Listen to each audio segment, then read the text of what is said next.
नमो अरिहन्ताणं नमो सिद्धाणं नमो आयिरीयाणं नमो उवज्जायाणं नमो लोये सर्वसाहुणम्।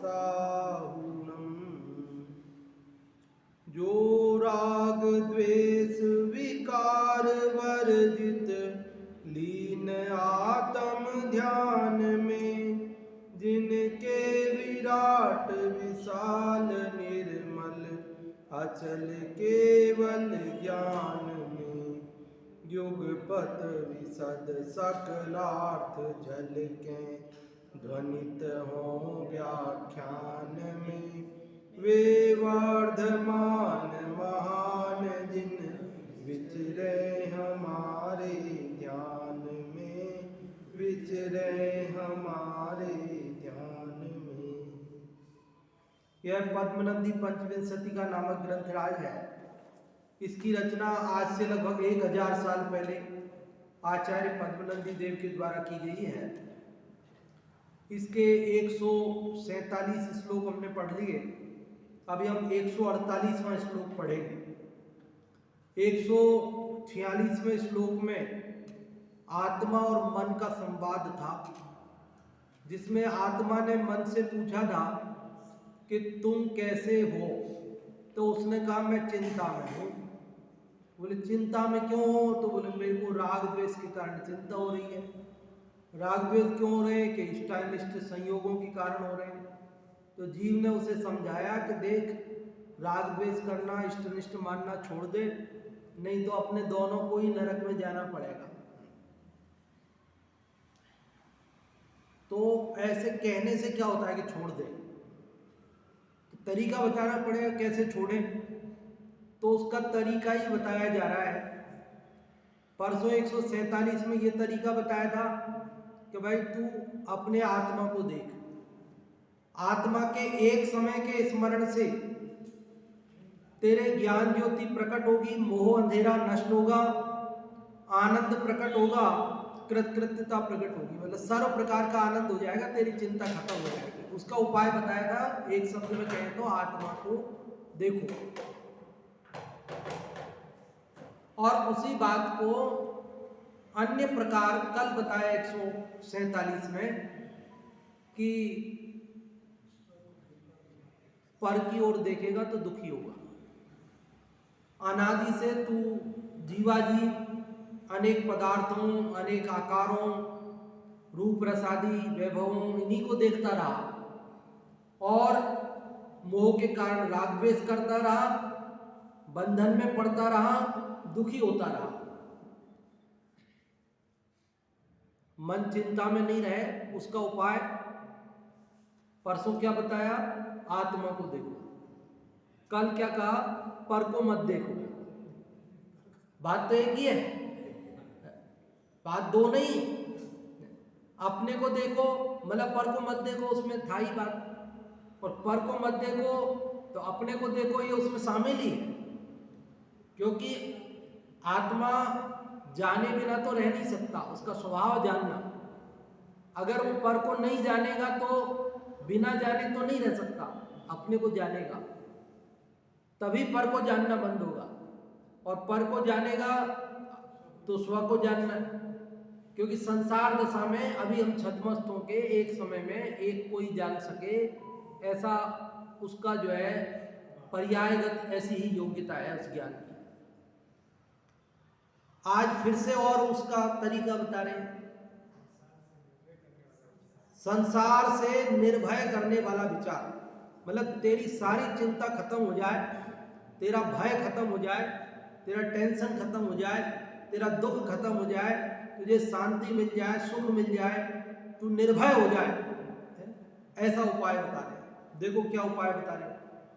भिन्नोहम वपुषो बहिर्मलकृता नाना विकल्पोघटः शब्दादेशचिदेक मूर्तिरमणः शान्तः सदानन्दभाक् इत्यार्थास्थिरचेतसो दृढतरम् साम्यादनारम्भिणः संसाराद्भय नास्ति किं यदि तदाप्यन्यत्र का प्रत्ययः। उपाय क्या बताया जा रहा है भय रहित होने का, चिंता रहित होने का? कि भिन्नो अहम, क्या विचार कर तू? भिन्नो अहम, अहम मतलब मैं, भिन्नो हम मतलब भिन्न हूं, मैं भिन्न हूं। क्या विचार करो? मैं भिन्न हूं। कि किस किस से भिन्न हूं? तो कहा वपुसो, वपु मतलब शरीर, वपुसो मतलब शरीर से, शरीर से भिन्न हूं। किससे भिन्न हूं? भिन्नो हम वपुसो, मैं शरीर से भिन्न हूं। किससे भिन्न हूं?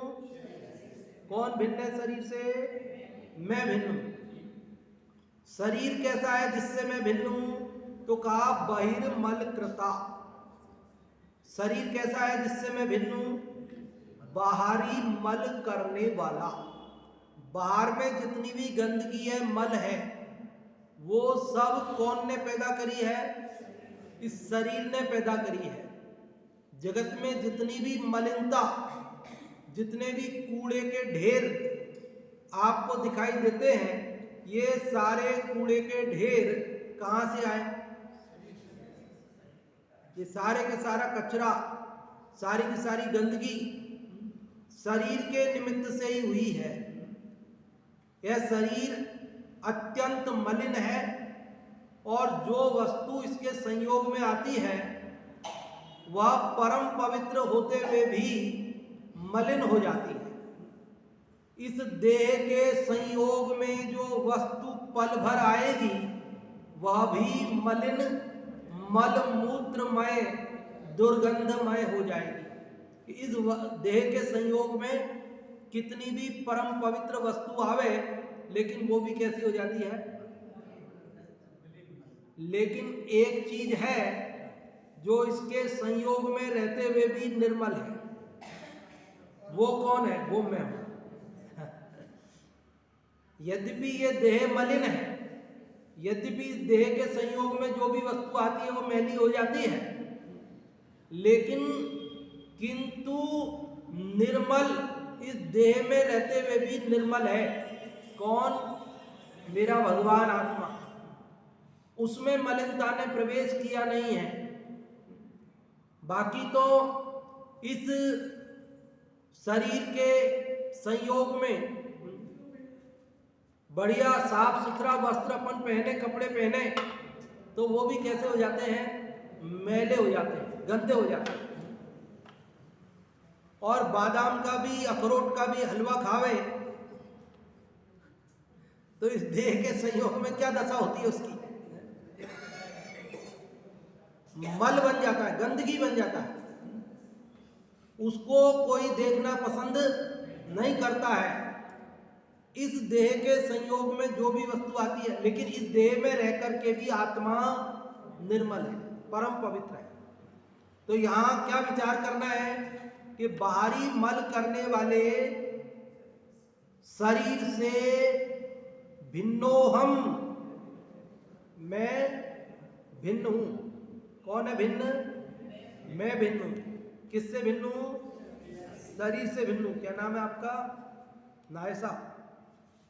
सही ध्यान है मेरे को नाम? नायसा है। किससे भिन्न हूं मैं? शरीर से भिन्न हूं। कैसा है शरीर? मलिन है। बहुत बढ़िया। इस मलिन शरीर से मैं भिन्न हूं। और किससे भिन्न हूं? नाना विकल्प औभूतः। किससे भिन्न हूं? नाना विकल्प औभूतः। नाना मतलब अनेक प्रकार के। नाना मतलब नाना जी वो अलग है, या नाना मतलब भिन्न, अनेक। नाना मतलब नाना प्रकार के, अनेक प्रकार के, अनेक प्रकार के विकल्पों के औघ, औघ मतलब समूह, औघ मतलब समूह।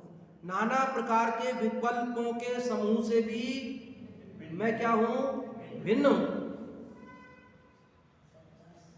देखो सार बात एक शब्द में पहले ही कह दी उन्होंने। क्या? निर्भय होना है, सुखी होना है, चिंता मिटना है, तो निरंतर ये विचार करो, भिन्नो हम। ये मंत्र है, ये नमोकार मंत्र जैसा, ओम जैसा मंत्र है, भिन्नो हम, मैं भिन्न हूं। अब किससे भिन्न हुआ, आप विस्तार करें ना, कि मैं माता से भिन्न, पिता से भिन्न, भाई से भिन्न, बहन से भिन्न, सबसे भिन्न भिन्न करे जाओ आप। मकान से भिन्न, दुकान से भिन्न, रुपए से भिन्न, पैसे से भिन्न, सबसे भिन्न भिन्न करे जाओ आप, जब तक आपको भिन्नता का विश्वास नहीं आ जाए तब तक। यहां पे 3 चीजों से भिन्न बताया है। एक तो किससे भिन्न, बाहरी मल पैदा करने वाले शरीर से भिन्न बताया। दूसरा किससे भिन्न बताया, अनेक प्रकार के विकल्पों के समूह से भिन्न हूं। और तीसरा बताया शब्दादेश्च, और शब्द आदि से भी भिन्न हूं। किससे भिन्न हूं, शब्द आदि से भी भिन्न हूं। किस किस से भिन्न हो गया, शरीर से भिन्न हो गया, विकल्पों से भिन्न हो गया, और शब्दों से भिन्न हो गया। एक तरह से मन वचन काया से भिन्न हो गया। मन तो विकल्प, वचन शब्द, और काया तो शरीर आ ही गया, नाम ही आ गया उसका, तो डायरेक्ट ही आ गया कि मैं मन से भी भिन्न, मैं वचन से भी भिन्न, और मैं काया से भी भिन्न हूं। शब्द आदि वचन हो गए, विकल्प जो है मन के हुए, और मल पैदा करने वाला ये शरीर, ये काया, इन तीनों से मैं क्या हूं, भिन्न हूं। इन तीनों से भिन्न हूं। तुम मन भी नहीं हो तो नहीं, वचन भी नहीं हो तो नहीं, शरीर भी नहीं हो तो नहीं, तो फिर हो क्या, भूत हो क्या? शरीर भी नहीं हो, वचन भी नहीं हो, मन भी नहीं हो, फिर क्या हो? तो कह रहे चिदेक मूर्ति, मैं एक चैतन्य मूर्ति हूं। क्या हूं मैं? चित्त मतलब ज्ञान, चित्त मतलब चेतना, चित्त मतलब जानना और देखना, चित्त मतलब दर्शन और ज्ञान। मैं ज्ञान और दर्शन की एक मूर्ति हूं, ज्ञान और दर्शन से बना हूं, ज्ञान और दर्शन मैं हूं, ज्ञान और दर्शन से भिन्न ना मैं काया हूं, ना मैं मन हूं, ना मैं वचन हूं, मैं तो एक चैतन्य मूर्ति हूं। और चैतन्य मूर्ति होकर कैसा हूं? अमलः, निर्मल हूं। कैसा हूं मैं? और कैसा हूं? शांत हूं। निर्मल हूं और शांत हूं। और कैसा हूं? सदानंद भाग, सदा आनंद स्वरूप हूं। कैसा हूं मैं? सदा आनंद भाग, सदा आनंद का भाजन, सदा आनंद का भोजन करने वाला, सदा आनंद को भोगने वाला हूं। कैसा हूं मैं? मन वचन काया से रहित बताया। किस किस से बताया? मन वचन काया से रहित बताया। तो मन वचन काया से रहित बताया, तो काया तो मलिन थी, काया तो बहिर्मल कृत। तो जब काया से रहित हूं तो मैं कैसा हूं? अमल हूं, निर्मल। क्योंकि काया तो मलिन है और मैं काया से भिन्न हूं, इसलिए मैं अमल हूं, निर्मल। समझ आ रही है आपको बात? काया मलिन थी, मैं उससे भिन्न हूं, इसलिए अमल हूं। और विकल्प होते थे, विकल्प नहीं है, इसलिए मैं शांत हूं। विकल्प नहीं है ना, विकल्प अशांति पैदा करते हैं, और मैं विकल्पों से रहित होने से मेरे अंदर अशांति नहीं है, मैं शांत हूं। और कैसा हूं? सदा आनंद का भोजन करने वाला, सदा आनंदमय।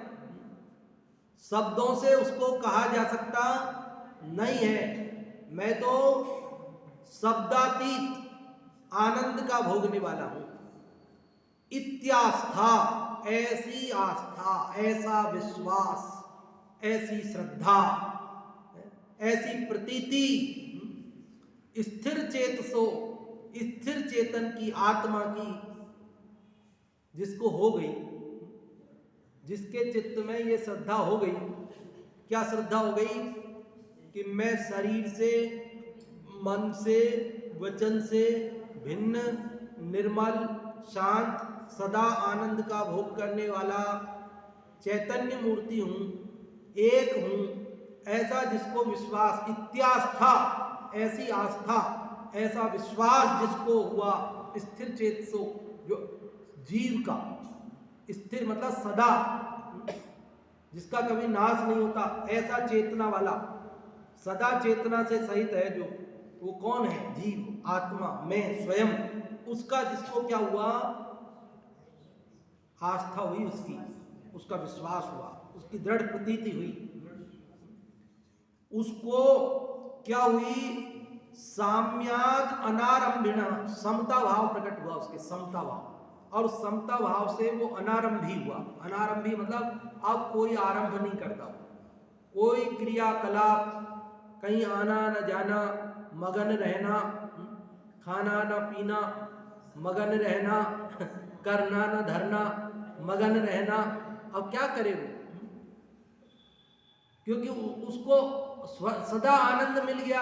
अब सदा आनंद मिल गया, अब क्या करे, क्या धरे, क्या कहे, क्या बोले, कहाँ जाए, कहाँ आए? घर में शांति नहीं मिलती तो बाहर जाता है, घर में ही शांति मिल गई तो बाहर क्यों जावे? तो ऐसा जो अपने आत्मा के शरीर आदि से भिन्नता का बोध हुआ और वहाँ विश्वास हुआ, वहाँ आनंद प्रकट हुआ, वहाँ उसको समता भाव आया, साम्यात, समता भाव आने से वो कैसा हुआ? अनारंभी, आरंभ का त्यागी। आरंभ जानते हैं ना, खाना बनाना,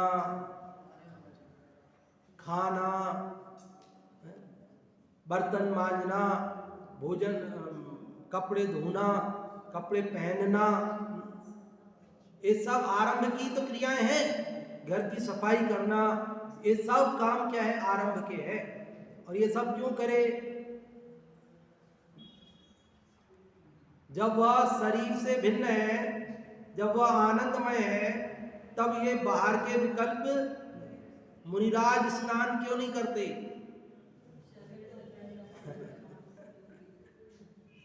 लोग पूछते हैं, मुनिराज, हमारे मुनिराज नहाते क्यों नहीं है? हमारे मुनिराज जो है कपड़े क्यों नहीं पहनते हैं? हमारे मुनिराज मंजन क्यों नहीं करते हैं? अरे वो जानते हैं कि ये शरीर में नहीं हूं। पहले आ चुका है श्लोक, है ना? तो आज मुनिराज खड़े खड़े आहार क्यों करते हैं? मुनिराज केस लॉन्च क्यों करते हैं? मुनिराज नग्न क्यों रहते? उन सब के लिए एक एक श्लोक आ चुके हैं, उसमें कई कई कारण बताए जा चुके हैं। वो सब अपन ने सुने हैं, पढ़े हैं, है ना? याद है किसी को? याद है? बताओ तो। ये माइक लो। तो आप तो ऐसे ही बताओगे, पर ये जो बाद में सुनेंगे उनको कैसे पता पड़ेगा? ज्यादा देर तक श्रावक की पर्याय में नहीं रहते हैं। हाँ, क्योंकि नहीं तो वो मतलब, और जब श्रावक होता है, हाँ, श्रावक होता है वो अगर बटन चालू है। श्रावक अगर खड़े खड़े खाएगा तो वो प्रमादी कहलाएगा। हाँ, और मुनिराज अगर बैठे बैठे खाएंगे तो वो, क्योंकि वो ज्यादा देर तक किसी घर में नहीं रह पाते हैं, ताकि और थोड़ा मतलब भोजन से भी थोड़ा कम खाया जाए। हाँ, वो भी बताया था। और केश लोशन करने का भी बताया था। हाँ, कि अगर केश लोशन बाल रहेंगे तो, जैसे मतलब आपने उदाहरण दिया, मेरी भाषा में बता रही हूँ, तो बाल कटवाना करना, जुए आदि का विकार, तेल काफी आराम करना पड़ता है। हाँ, तो केश लोशन के लिए बताया था। और शरीर से आसक्ति भी मतलब ज्यादा प्रसिद्ध नहीं होती। हाँ। तो सब आगे चलो, अच्छा है आपने, है माइक नए से बटन दे दो, माइक माइक दे दो। इसलिए करते हैं, जो याचक वृत्ति होती है, हाँ, उसके लिए कैंची वगैरह सामान चाहिए, हाँ, उसके लिए पैसे चाहिए। हाँ, तो पैसे किससे मांगे? पैसे ऐसे उनके पास होते मोचन के ग्रंथ है, हाँ इसलिए केस लॉन्च करते हैं। दूसरी बात, अगर के लॉन्च नहीं करेंगे तो झगड़ा वगैरह हो जाएंगे, उसमें जुआ वगैरह हो जाएगी, तो हिंसा के का पाप लगेगा, इसलिए वो केस लॉन्च करते हैं। हाँ जी, ऐसे अलग अलग कारण देके वो देखिए याद से हुआ है। बहुत बढ़िया।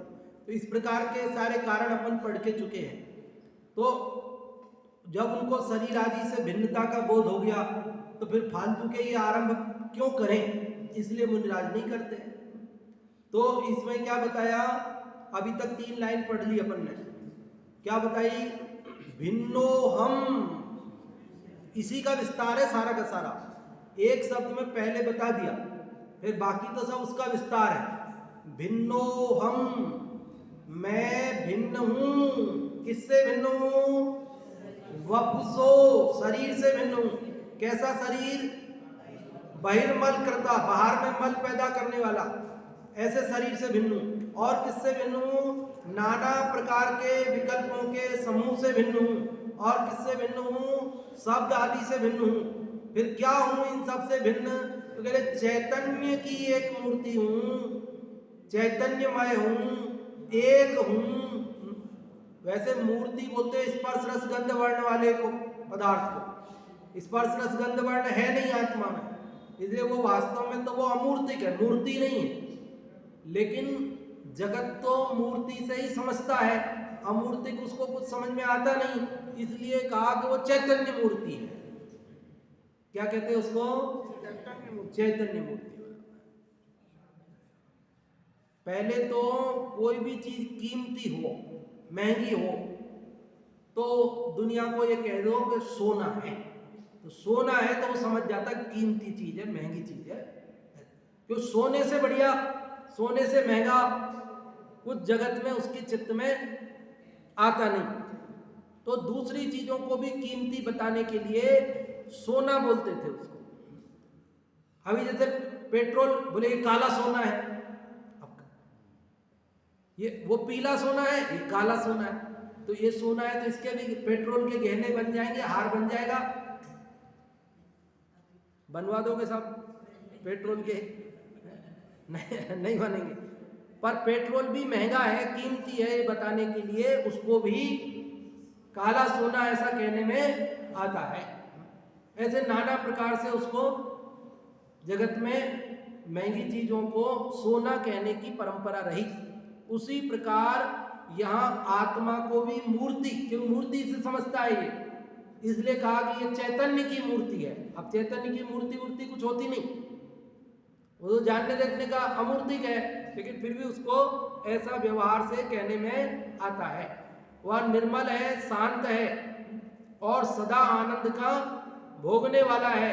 ऐसा जिसको स्थिर चेतन का आत्मा का विश्वास हुआ, वह समता भाव से अनारंभी हुआ और संसारात दृढ़तरम भयम अस्ति किम, कि उसको संसार का ये जो दृढ़ भय है ये क्या होता है?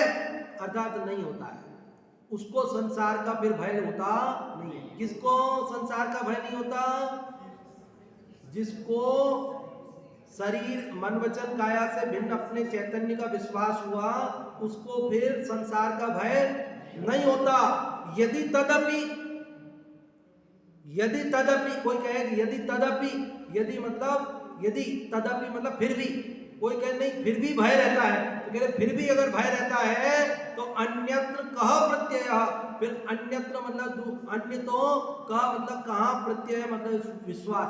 अन्य किसका विश्वास? अब कहाँ निर्भय होएगा वो जीव? बोले ऐसा जानने के बाद भी अगर निर्भय नहीं हो गए तो फिर निर्भय होने का दूसरा कोई उपाय ही नहीं है। फिर तो दुनिया में कहाँ जाए? बोलो अगर हम अपने घर में भी निर्भय नहीं रह सकते तो फिर दूसरी जगह कौन सी है जहां हम निर्भय रह सकते हैं? क्या कह रहे? जिसने ये जान लिया कि मैं मन वचन काया से भिन्न निर्मल चैतन्य स्वरूप हूं, सदा आनंद रूप हूं, और फिर भी वो निर्भय नहीं हुआ, तो कह रहे इसके अलावा फिर निर्भय होने का कोई दूसरा माध्यम ही नहीं है। फिर तो कोई जगह ही नहीं है, कोई ऐसा कारण ही नहीं है कि वो जीव निर्भय हो सके। तो निर्भय होगा कि नहीं होगा? यहाँ भी नहीं होवे, अन्य जगह कोई कह रहा हाँ अन्य जगह भी नहीं है, तो नहीं है साहब, नहीं है, कहीं नहीं है तो कहीं नहीं है, तो कहीं नहीं है। फिर कभी कोई निर्भय हो सकता है कि नहीं हो सकता है?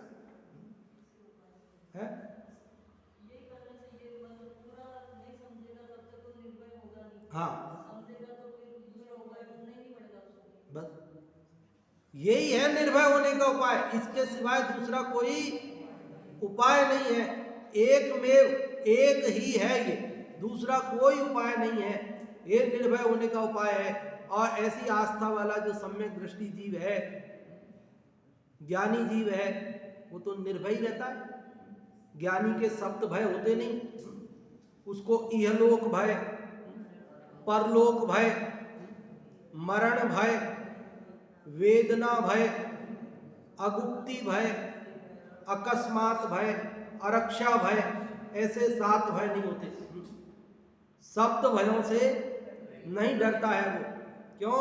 क्योंकि वो जानता है कि मरण का भय तो मैं तब करूं ना कि जब मेरा मरण होता हो। मेरा मरण होता नहीं, उसको इस बात का भरोसा हो गया, तो भरोसा हो गया इसलिए उसे मरण का भय खत्म हो गया। कोई पर्याय तो पलटेगी, आत्मा नहीं मरेगा पर पर्याय तो पलटेगी कि पलट जाए। अरे जिसको ऐसा विश्वास हो गया, उसको जब तक वो मुक्ति में नहीं जाएगा, संसार में रहेगा, तो संसार में भी सर्व अनुकूलताओं वाली पर्याय मिलनी है उसको। कैसी पर्याय मिलनी है उसको? जब तक मुक्ति नहीं होगी तब तक संसार में भी वो रहेगा।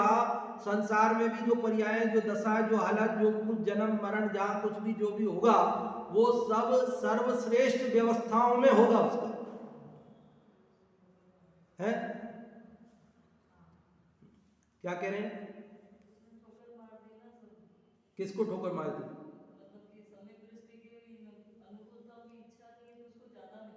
हाँ, बिन मांगे मोती मिले वैली।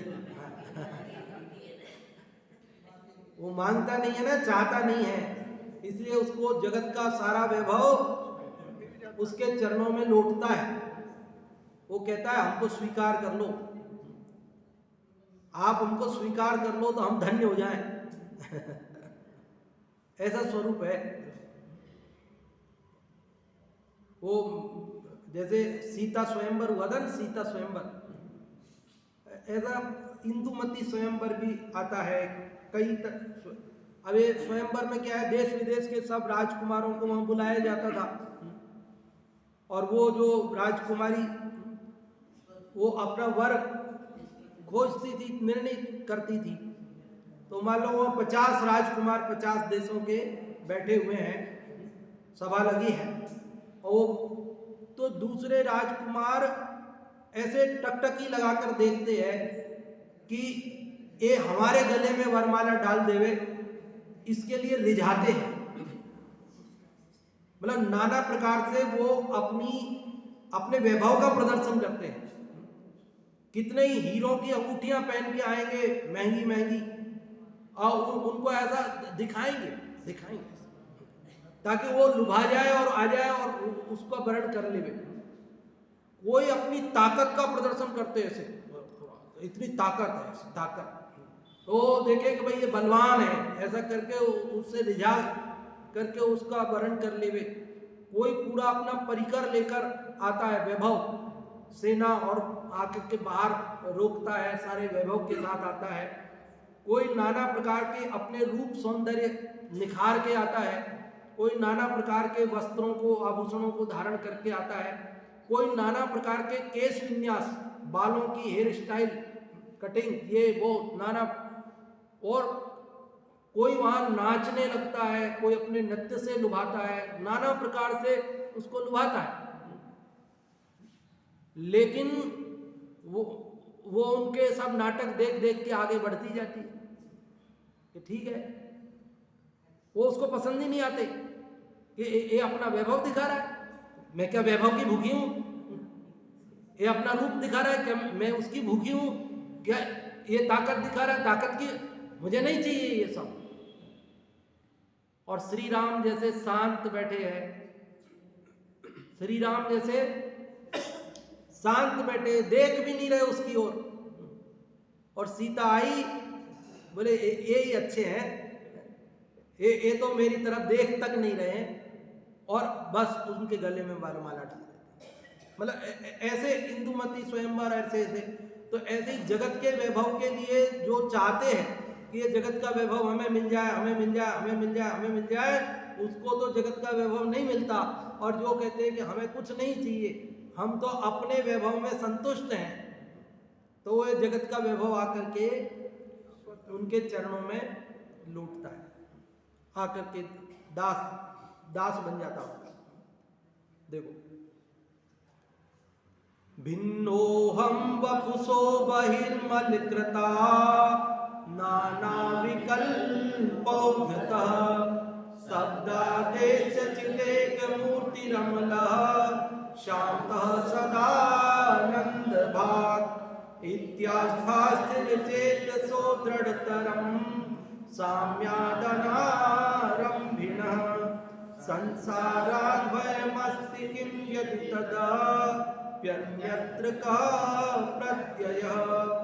कि मैं शरीर से, विकल्पों से, शब्द आदि से भिन्न चैतन्य एक मूर्ति, निर्मल शांत सदानंद का भोग करने वाला हूँ, ऐसा जिसे अपने आत्मा का विश्वास हुआ, वह समता भाव से अनारंभी हुआ, उसको संसार में कोई भय नहीं है। तो उसको यदि फिर भी हो तो अन्य कौन सा स्थान होगा, अर्थात उसको कहीं भी भय नहीं है। हिंदी वाला पढ़ता हूँ, देखो। मद से बनी देह से एवं सब विकल्प वाणी से भिन्न निर्मल चेतन मुक्ति शांतमय उछले नित आनंद तरंग जिसकी जड़ श्रद्धा दृढ़तर चित समता से आरंभ भी फिर भी यदि भय रहे जगत में अन्य कहीं भय मुक्त नहीं। क्या आई बात कि मल से बनी देह से और सब विकल्पों से और वाणी से भिन्न है, निर्मल है, चेतन है, मुक्त है, शांतमय है, उछले नित आनंद तरंग, निरंतर उसमें आनंद की तरंगें उछलती हैं, जिसकी दृढ़ श्रद्धा दृढ़तर चित्त समता से आरंभ विहीन, समता भाव से आरंभ से रहित हुआ, फिर भी यदि भय रहे जगत में अन्य कहीं भय मुक्त नहीं। फिर भी अगर जगत में उसको भय लगे तो फिर तो वो उसको निर्भय होने का, तो मन ने कहा था ना कि मैं चिंता में हूं, तो कह रहे तू निश्चिंत हो जा, तेरे से ये सब भिन्न है, तू इन सब से तू ये स्वीकार कि मैं तो चैतन्य हूं। मन में अन्य विकल्पों को छोड़कर वो चैतन्य का स्वीकार करे तो निश्चित ही वह निर्भय हो जाता है। अर्थ पढ़ता हूं। नाना प्रकार के विष्टा मूत्र आदि मल के घर इस शरीर से मैं भिन्न हूं। मन में उठने वाले नाना प्रकार के विकल्पों से भी मैं भिन्न हूं। शब्द रस आदि से भी मैं भिन्न हूं। मेरी एक चैतन्यमयी मूर्ति है। मैं समस्त प्रकार के मल से रहित हूं। क्रोध आदि के अभाव से मैं शांत हूं। सदा काल आनंद का भजने वाला हूं। इस प्रकार का जिसके मन में मजबूत श्रद्धान है तथा समता का धारी होने से जिसका समस्त प्रकार का आरंभ छूट गया है, ऐसे मनुष्य को किसी प्रकार संसार का भय नहीं हो सकता। और जब उसको संसार ही भय का करने वाला नहीं, तब उसको कोई अन्य वस्तु भय की करने वाली नहीं हो सकती। उसको कोई भय नहीं हो सकता। प्रलय काल की हवाएं चले, प्रलय आ जाए तो भी उसको भय नहीं लगता, क्योंकि वो जानता है कि कभी भी आत्मा का नाश नहीं हो सकता। पर्याय वो तो पलटनी ही है, वो तो पलटती ही है, वो तो प्रति समय पलट ही रही है।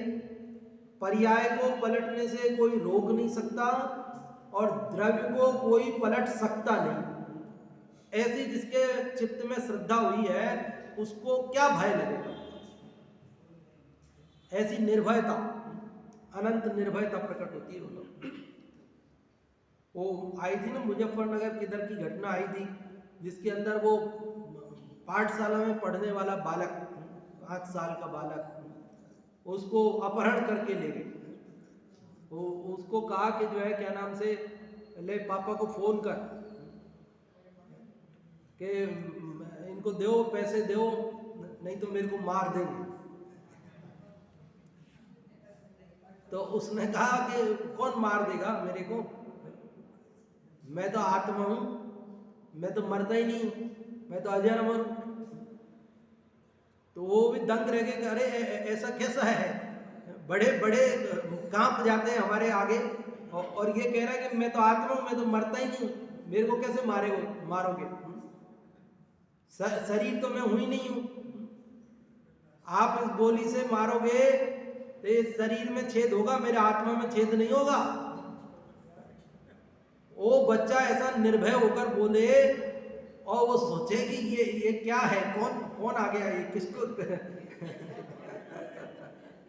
कौन पकड़ में आ गया ये। विश्वास ही नहीं होवे कि ऐसा भी कोई जगत में है। अब बच्चे के तो दृढ़ श्रद्धान बैठा हुआ, और वो तो डरे नहीं बिल्कुल, और उन्होंने सोचा ये पैसे वैसे पटने नहीं है और हुआ भी यही, छोड़ दिया उसको। ऐसा स्वरूप है जिसको अपने चैतन्य की श्रद्धा होती है, चैतन्य का विश्वास होता है, उसको जगत का भय समाप्त हो जाता है।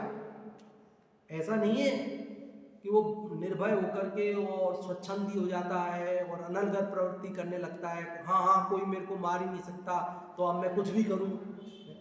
ऐसा नहीं है।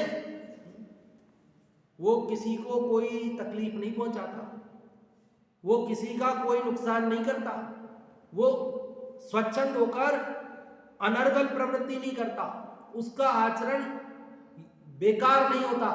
वह ये जानता है कि मेरा तो कुछ बिगड़ता नहीं है, अन्य का भी नहीं बिगड़ता है, जैसा मैं हूं वैसे ही दूसरे भी हैं, और इसलिए किसी का नाश नहीं होता है, किंतु नाश करने के भाव से बंद होता है। मेरा कोई बिगाड़ सकता है ऐसा नहीं, मैं किसी का बिगाड़ सकता हूं ऐसा नहीं है, लेकिन मैं किसी का बिगाड़ूं ऐसे भाव से मुझे पाप का बंधन होता है, इसलिए वह बिगाड़ना तो दूर, बिगाड़ने का भाव भी नहीं करता। वो स्वच्छंदी नहीं होता, वो परम सदाचारी होता है। उसकी निर्भयता वो जगत जैसी निर्भयता नहीं है कि वो साहब निडर हो गए और अब परेशान कर रहे हैं साहब, परेशान नहीं करता वो तो स्वयं आनंद में रहता है और अन्य को भी। तो कह रहे नाना प्रकार, ये पढ़ लिया ना अपन ने भाई, पूरा पढ़ा क्या? हाँ, ऐसे मनुष्य को किसी प्रकार संसार का भय नहीं हो सकता, और जब उसको संसार ही भय का करने वाला नहीं, तब उसको कोई अन्य वस्तु भय की करने वाली नहीं हो सकती।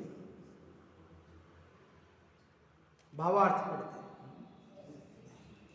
जिस मनुष्य का इस प्रकार विचार करने से समस्त प्रकार से संसार का भय चला गया है, उस पुरुष को और किसी वस्तु से भय नहीं हो सकता। इसलिए भव्य जीवों को इस प्रकार विचार कर संसार से कदापि भयभीत नहीं होना, संसार से कदापि उसको भयभीत नहीं होना चाहिए। तो आप और हम सब इस प्रकार अपने चैतन्य का विश्वास कर, मन वचन काया से अपनी भिन्नता को समझकर निर्भय हो, सुखी हो, चिंता मुक्त हो। इस मंगल भावना से अभी बात को विराम देते हैं, और अभी यहाँ नायसा जो ये प्यारी बालिका है, ये आपको कुछ 2-4 लाइन सुनाएगी, आप सब सुनो। हाँ जी, नायसा माइक ले लो और इधर आ जाओ, हमारे इस कैमरे में आ जाओ। हाँ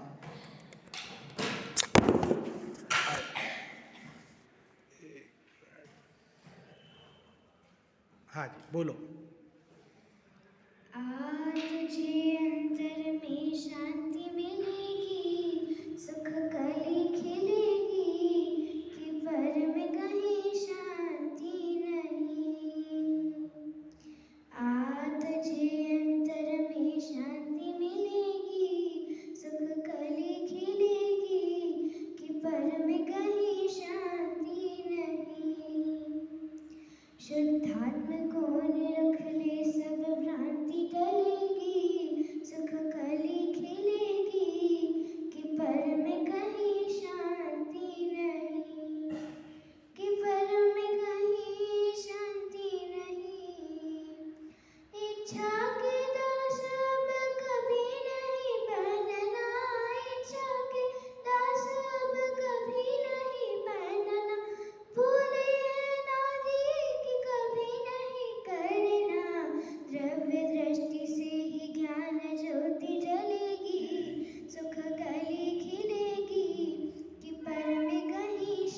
हाँ जी, बहुत बढ़िया नायसा ने अभी अपने को सुनाया।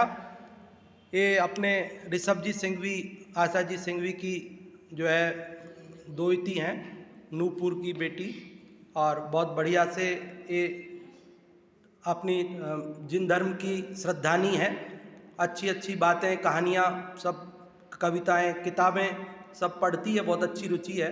और इसने अपने को ये इतनी सुंदर भजनावली सुनाई, उसके लिए आप और हम सभी एक बार जोरदार तालियों से इसका अभिनंदन। अभी जिनवाणी स्तुति करें।